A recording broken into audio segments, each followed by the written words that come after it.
There are 3 things I strongly consider when picking a place to hunt during the rut. Those things, of course, are cover, buck travel routes, and pinch points. Cover is not just general cover. I'm talking thick cover, because a lot of times receptive does will try to get in thick cover to keep all those pesky bucks away. Research clearly shows that a minimum of 25% of twin fawns are stepbrother and stepsister. Multiple bucks breeding a single doe. Remember, they're only receptive for about 24 to 36 hours or so, and during that time, a lot of bucks would like to dance with that doe. It's brutal, so they like to get in real thick cover. When I'm talking rut cover, or really thick cover does like to use during the rut, I'm talking stuff you don't like walking through, not just forbs and grasses waist tall. They certainly may use that if that's the best cover in the neighborhood. Remember, cover is relative to what's in that deer's home range. Here at the Proving Grounds, we've worked for years to make great quality cover, and we got some areas where we cut cedars and it's saplings growing up and big cedar skeletons in there. I don't like walking through there, but it's a great place to go if you don't want to be pestered. The cover I just described is not something a buck is just trolling through. They're gonna be on the downwind side of that, using their nose olfactory skills to seek a receptive doe in there. They're not just walking willy-nilly around it. You can bet, given the time of day, whatever the wind's doing that day, they're gonna be on the downwind side. So in the morning, when the thermals are dropping down, it's cool, they're gonna be on the downhill side. Midday or later, if it warms up that day, they may be on the uphill side because that scent is rising. Bucks just aren't going up the steepest mountain. They will, but they don't want to. They're gonna wrap around points, cross low points or saddles. That's where pinch points come in. In an ag country, pinch points, couple fence rows come together, may be really easy to detect, but in areas that's all timber, you gotta put some boots on the ground and understand the lay of the land, and maybe a couple of years of experience to find those pinch points. So for a morning hunt, I'm gonna be on the downhill side, and let's just say I'm looking north. It would help if I have a north wind coming over the mountain, the cover's halfway up the mountain, and I know I can hunt there until the thermals start pushing uphill. When that wind comes over a mountain, it tends to swirl, which is perfect for deer because they can sense predators, or in this case, help find receptive does in a lot of directions. So I want to approach, hunt, and exit during the morning hunt on the downhill side of that rut cover. Recently, we hung a stand here at the Proving Grounds based on that exact scenario. We had really thick rut cover. This was on the downhill side. There's a little bluff right behind it. Deer could go up and down that, but they don't want to. So that's the pinch point, right? They want to get as far downhill as they can to get as much scent up the hill. Would you want to cover 100 yards or 200 yards if you're looking for a Snickers bar or something? Well, I want to cover 200 yards. If you're looking for a receptive doe, you want to be as efficient as you can. Remember, we know from GPS collars, bucks walk about 30% more, take about 30% more steps during the rut than the non-rut, and lose about 30% of their body weight. It's critical for their survival. They're efficient. Being on the downhill side and cover as many acres uphill as they can during that morning first light time period is a way for bucks to be very efficient and a way for hunters to know where bucks are traveling. Based on designing the habitat way and knowing everything about that area, it fit it to the T. So we put one of our Moultries there to confirm just a few weeks ago, and it wasn't long till we started getting pictures from that camera. Putting all that together, recently there was a cold front moving in. Now, research shows that doesn't impact deer movement, but it impacts me mentally, if nothing else. Who doesn't want to hunt out there on a cold front? And cold fronts tend to have a little bit drier air, more humid air carries scent more, so I can be less detected that way. And that cold front had a strong north-northwest wind, ideal for the scenario I was just describing. So was it a drop in the temperatures? And I think this is where research has missed some. It's not necessarily a drop in the temperatures, it's the other aspects of a cold front that may allow hunters to be more effective. I put all that in my corner and decided to hunt that stand. During the first hunt out of that stand, I saw multiple bucks. and they were doing exactly what I expected that time of the year, that part of the rut. There's a couple of scrapes over there, 50, 60 yards away. They were checking that, but not wasting a lot of time. They were cruising. They were seeking a receptive doe. Growing Deer is brought to you by Bass Pro Shops and Cabela's. Also by Green Cover Food Plots, Winchester, PH Outdoors, Black Widow Bows, Moultrie, Steel, Fleet Outdoor Apparel, Morel Targets, Fourth Arrow, Soil Pro Outdoors, Scorpion Venom Archery, Case IH Tractors, Burris Optics, and Redneck Hunting Bloods. I didn't punch my tag that day and that front moved through, but on the 14th, another cold front was coming through. It was gonna be timed just right for a morning hunt, so I decided to return to that exact same stand. It's the morning of November 14th. Sun's light is barely coming over the mountains to the south. And we've got a southwest wind today. But this mountain or hill goes up this way, so I'm counting on the thermals. It's gonna be a short hunt to take our scent down. Of course, November 14th, we're right past the peak of the rut throughout most of the whitetails range, like one day. Still a lot of does receptive. And this time of year, it's all about murders, a hot doe. It's not a food source or anything else, so deer tend to travel right through here. And we're gonna give this a shot for a few hours this morning. Early that morning, honestly, while I was still doing some quiet time, Nick heard some steps coming. This is early, and during that time of the rut, remember, bucks are walking a lot. They're just covering ground, trying to use their nose to find a receptive doe. Time I grabbed my longbow, Nick got the camera on, that buck is under the stand.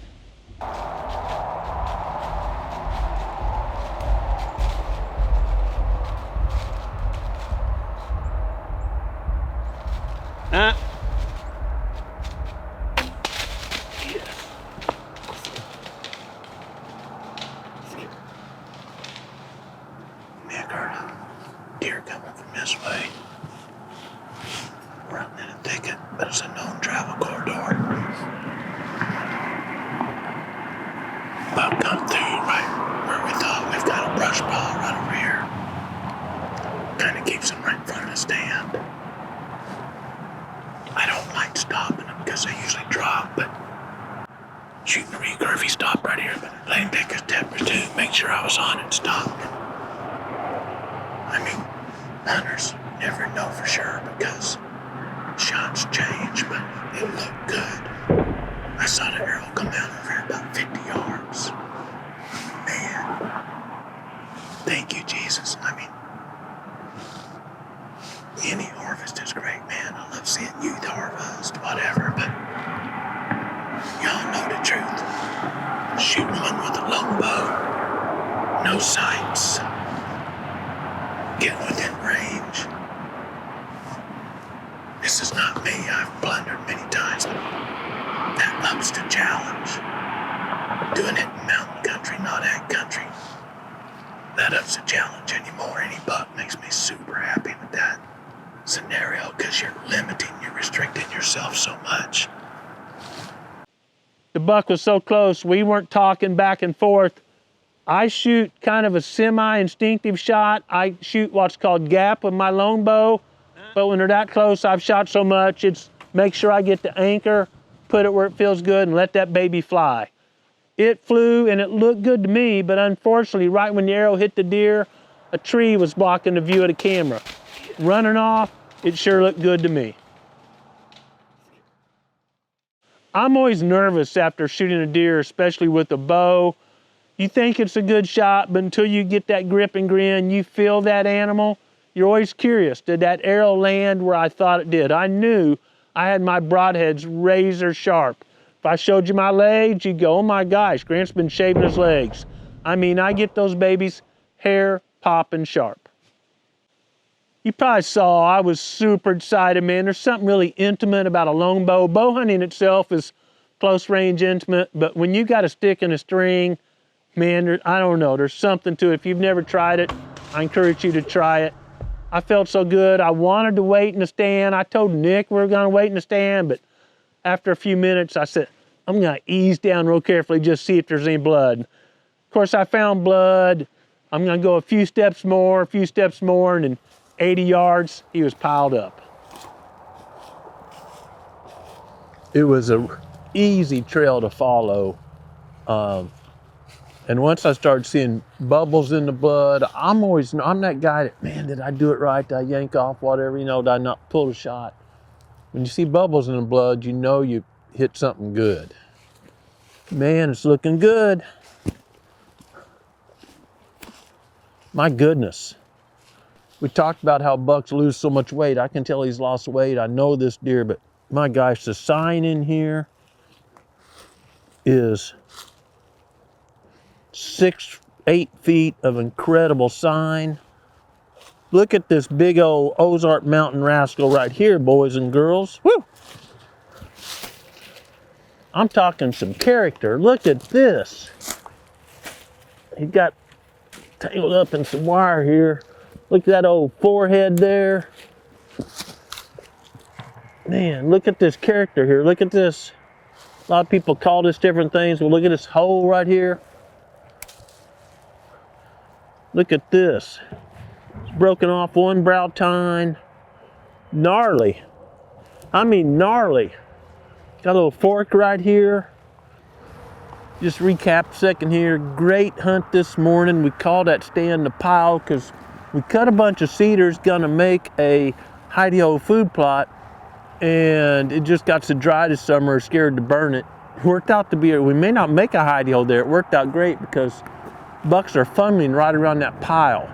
We can walk up behind it, climb a big cedar right there, and it's on the downhill slope of a mountain. I don't do that much, but early in the morning, you know the thermals are going down. Actually today, the wind was forecast to be coming this way, but I told Nick this morning we met, man, I think till 9 or 10, shot this deer, you know, before 7.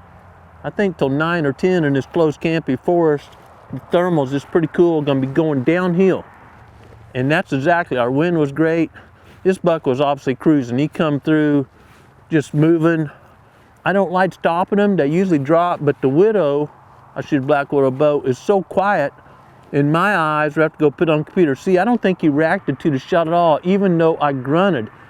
Those arrows and that bow, you don't have that cam run over and that cable slapping the cam. So quiet, which is a huge blessing. It de facto makes that kill zone bigger because when they're dropping, that kill zone gets real small, right? But anyway, I am thrilled with this. Got a little sticker right here and started another one over here. You know, 1, 2, 3, 4, 5. That's probably an inch long. 6, 7, 8, 9, 10, 11. I did 1, 2, 3, 4, 5, 6, 7, 8, 9, 10, 11. 11. Incredible morning in the Ozark Mountains. The morning before gun season here in Missouri. Of course, in Missouri, somewhere around 70% of our total deer harvest is those first 2 days of gun season. Something looks like this coming through the woods, not a good chance it's gonna get passed up. Wasn't getting passed up by me, so just worked out this morning. It's a blessing, a huge blessing. And I think about, you know, the guys cutting that pile, and we hung the stand and made an approach where we could come up the hill to it with the thermals going down. I often say you got to think about the approach, hunt, and exit, not just a hunt. You got to get there without alerting deer. You need to be able to leave without alerting deer because you want to hunt it again. Of course, you don't want to alert deer where you're there. And we knew it was going to be a short hunt, but we didn't know it was going to be this short. Look at this, where he's been rolled over on his back fighting or scratching ticks with his antlers one or the other. I noticed coming in, we'll get up here and look at, but those back tarsal glands, man, they were dark. And bucks that are a little bit more dominant, they don't lick that off. They don't care who smells them. And I remember saying right there, well, I can smell that thing from here. So, until I'm pumped up, and I'm very thankful. And I appreciate y'all watching Growing Deer. And as fun as this is, it's an even better life if you know the Creator, seek His will, and apply it daily. Thanks for watching Growing Deer.